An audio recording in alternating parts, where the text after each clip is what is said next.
টবের পুরনো শক্ত মাটির সঙ্গে কোনো রকম নতুন মাটি না মিশিয়েই আপনি মাত্র 7টি উপাদান মিশিয়ে একদম নতুন ঝকঝকে উর্বর মাটিতে পরিণত করতে পারবেন এবং সঙ্গে সঙ্গে গাছের চারা বসিয়ে দিতে পারবেন। শীতকাল চলছে, আমাদের প্রত্যেকেরই টব ভর্তি মাটি প্রয়োজন, কিন্তু পুরনো শক্ত পাথরের মতো হয়ে যাওয়া মাটিকে অনেকে ফেলে দিয়ে থাকেন 1 বছরের জন্য। পরবর্তী বছরে সেই মাটি তুলে এনে আবার ব্যবহার করেন। কিন্তু আমি ফেলে দেওয়ার কথা বলবো না। দেখুন, এই মাটির মধ্যে কীরকম আগাছা হয়েছে এবং আগাছাগুলোকে তুলতেও কষ্ট হচ্ছে। তার কারণ এই মাটি কিন্তু প্রচণ্ড শক্ত পাথরের মতো হয়ে গিয়েছে। তো এই ধরনের মাটিকে আমরা একদম নতুন উর্বর মাটিতে পরিণত করার জন্য যে পদ্ধতি ব্যবহার করব সেটাই আজকে এই ভিডিওর মূল বিষয়। তো ভিডিওটি শেষ পর্যন্ত দেখুন এবং যদি ভালো লাগে তাহলে চ্যানেলটি সাবস্ক্রাইব করে লাইক করে চ্যানেলের পাশে থাকবেন। সাধারণত টবের গাছের আয়ু শেষ হয়ে গেলে আমরা গাছগুলোকে ফেলে দিয়ে থাকি, কিন্তু মাটিটার কোনো ব্যবস্থা করা হয় না। টবের মধ্যে মাটি ওইভাবেই ধরা থাকে। তো সেই মাটি রোদ জল প্রভৃতি প্রতিকূল পরিস্থিতির মধ্যে থেকে থেকে একদম পাথরের মতো শক্ত হয়ে যায়। কিন্তু এই মাটির দিকে লক্ষ্য করে দেখুন, মাটির নিচের দিকে অনেক কেঁচোর যাওয়া আসার রাস্তা দেখতে পাওয়া যাচ্ছে। অর্থাৎ মাটিটা কিন্তু খুব উর্বর ছিল, তার প্রমাণ পাওয়া যাচ্ছে। তো এই ধরনের মাটিকে যদি আমরা নতুন মাটিতে পরিণত করার চেষ্টা করি, সেটা কিন্তু খুব ভালো পজিটিভ সাইন হবে। কিন্তু এই মাটিতে যদি কেঁচোর যাওয়া আসার কোনো রাস্তা না থাকতো বা কেঁচোর উপস্থিতি যদি আমরা না দেখতাম, তাহলে কিন্তু এই মাটিকে নতুন মাটিতে পরিণত করা খুব সমস্যার হয়ে যেত এবং সেই মাটিকে আসলেই টব থেকে নামিয়ে মাটিতে 1 বছর ফেলে রাখতে হতো। তো সেটা আমরা করব না, কারণ মাটিটাকে আমরা দেখে নিয়েছি কী ধরনের মাটি। তো এই ধরনের শক্ত পাথরের মতো হয়ে যাওয়া মাটিকে প্রথমে ভেঙে গুঁড়ো করে নিতে হবে। ভেঙে গুঁড়ো করে নিয়ে সেই মাটিকে একটি চালনির সাহায্যে আমরা চেলে একদম সূক্ষ্ম মাটিটাকেই আমরা নেব।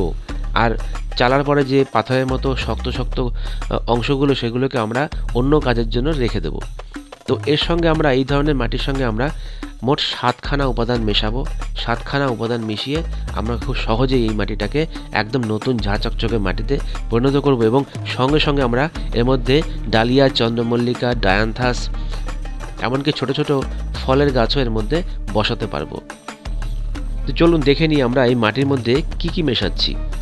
আমরা সাধারণত শীতের যে গাছগুলো, সেই গাছগুলোর জন্য একটু উর্বর মাটির এবং ড্রেনেজ সিস্টেম যুক্ত মাটির আশা করি। তো সেই জন্য আমরা এর মধ্যে বালি মেশাবো 20%, কোকোপিট মেশাবো 20%। এগুলো কিন্তু ড্রেনেজ সিস্টেমকে মজবুত করতে সাহায্য করবে। আর এর সঙ্গে মেশাবো গোবর সার অথবা ভার্মি কম্পোস্ট, এটা মেশাবো 40%। অর্থাৎ টোটাল যা উপাদানগুলো মেশাবো সেগুলোকে 100% ধরলে হয়ে গেল 80%। এর সঙ্গে মেশাবো শিং চাচা, এটা 10%। আর নিমখোল 2 চামচ মতো। নিমখোল কিন্তু এই মাটিতে কোনো রকম কীটপতঙ্গের উৎপাত হতে বা পিঁপড়ের উৎপাত হতে দেবে না। এর সঙ্গে মেশাবো বোন ডাস্ট, অর্থাৎ হাড়গুঁড়োর একদম ডাস্ট ফর্মটা মেশাবো, কারণ শীতের ফুল গাছের আয়ু বেশি দিন নয়, 2.5 থেকে 3 মাস, 4 মাস, তার বেশি যায় না। তাদের পুষ্টির প্রয়োজন খুব দ্রুত, সেই জন্য আমরা বোন ডাস্ট মেশাবো। আর ছত্রাকের উৎপাত আটকানোর জন্য এর মধ্যে মেশাবো হচ্ছে সাফ ফাঙ্গিসাইড বা যে কোনো ফাঙ্গিসাইডের গুঁড়ো আপনি 1 চামচ মতো মিশিয়ে দিতে পারেন। তো এগুলোকে নিয়ে আমরা ভালো করে মাটির সঙ্গে মিশিয়ে নেব। এই প্রসঙ্গে একটা কথা বলে রাখি, যাদের টবের মাটি প্রচুর বর্ষার জল পেয়েছে এবং পাতা শিকড় পচে মাটিটাকে পচা পচা মনে হতো বা মাটিটা পচে গেছে এরকম যদি দেখে থাকেন, তারপরে সেটা শুকিয়ে গেছে, শক্ত হয়ে গেছে, সেটা অন্য বিষয়। কিন্তু যদি আপনি পর্যবেক্ষণ করে থাকেন যে মাটিটা পচে গিয়েছিল বা পচা একটা ভাব চলে এসেছিল, তাহলে এর মধ্যে 1/2 চামচ মতো গুঁড়ো চুন মিশিয়ে দিতে পারেন। কারণ চুন মেশালে পাতা পচে শিকড় পচে যে আম্লিক বা অ্যাসিডিক ব্যাপারটা চলে আসে, সেটা কিন্তু আর থাকবে না। আমার মাটির ক্ষেত্রে এই সমস্যাটা হয়নি বলে চুনটা মেশানো প্রয়োজন হয়নি। তো এই যে মাটিটা তৈরি করা হলো, এই মাটির মধ্যে আমরা সরাসরি এখনই আমরা যে কোনো একটা ফুল গাছ বসিয়ে দেখিয়ে দিতে পারি। কারণ এই মাটির মধ্যে আপনি চন্দ্রমল্লিকা, ডালিয়া, ডায়ান্থাস বা যে কোনো ছোটো ছোটো শীতের ফুলের চারা আপনি এর মধ্যে বসাতে পারেন সরাসরি।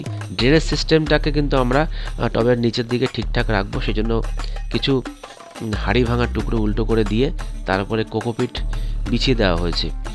পাথরকুচি সাধারণত আমরা দিই না, কারণ পাথরকুচি দেওয়ার পরে এই মাটি যখন আমরা নতুন মাটিতে পরিণত করতে যাব, ওই পাথরকুচি সারা মাটির মধ্যে মিশে যায় এবং সেটাকে বের করাও একটু টাফ হয়ে যায়।